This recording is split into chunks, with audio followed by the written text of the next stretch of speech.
Revelation 2412. From the 17th of July 1942. Spiritual coercion. Human commandments. Fighting the teaching of Christ.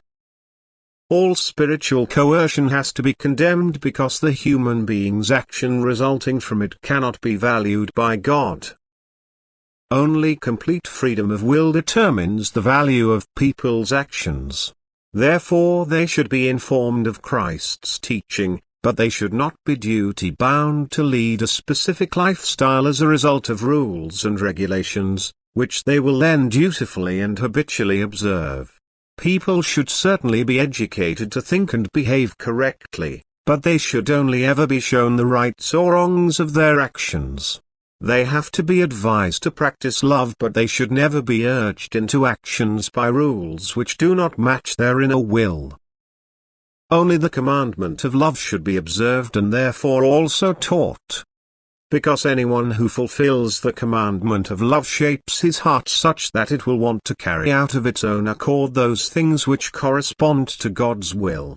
However, commandments which oblige a person to conduct his life in a certain way, even though a failure to comply with them does not demonstrate heartlessness towards other people, are not given by God, that is, they are outside of Christ's teaching, because this teaching only preaches love which, however, does not aim to achieve the fulfillment of divine commandments by means of external force.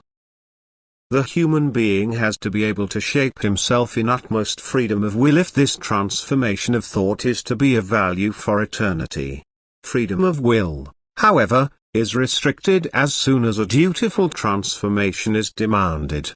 Every good deed which does not arise from the heart, that is, which is not accomplished by the inner urge to carry out an action of love, will only be valued for what it is in reality. An implementation of duty without warmth of heart.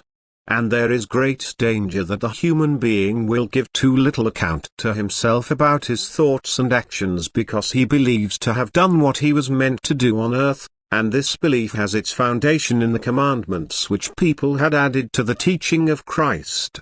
Only the divine teaching of love is to be understood as the teaching of Christ, but never humanly decreed commandments which aim to achieve something else than just true actions of love.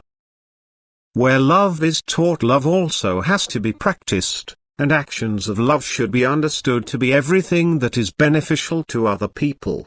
Thus the human being is merely expected to do good to his fellow human being, and therefore the divine teaching of love will only expect people to fulfill those requirements which protect their fellow human beings from damage or are of benefit to him. When the human being considers the well-being of his fellow human being, he is living within love, because it is urging him to help other people. This is the true activity of love which is required from people by God and which was constantly practiced by Jesus Christ on earth. However, if people are demanded to do something, even though failing to comply by no means damages or injures other people, then this is due to humanly decreed laws which should not be confused with the teaching of Christ.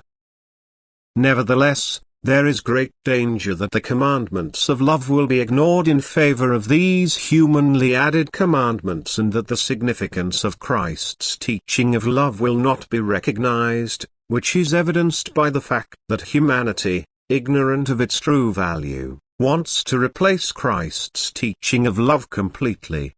Because it pays more attention to commandments which more or less enslave the human being because they represent spiritual coercion to him.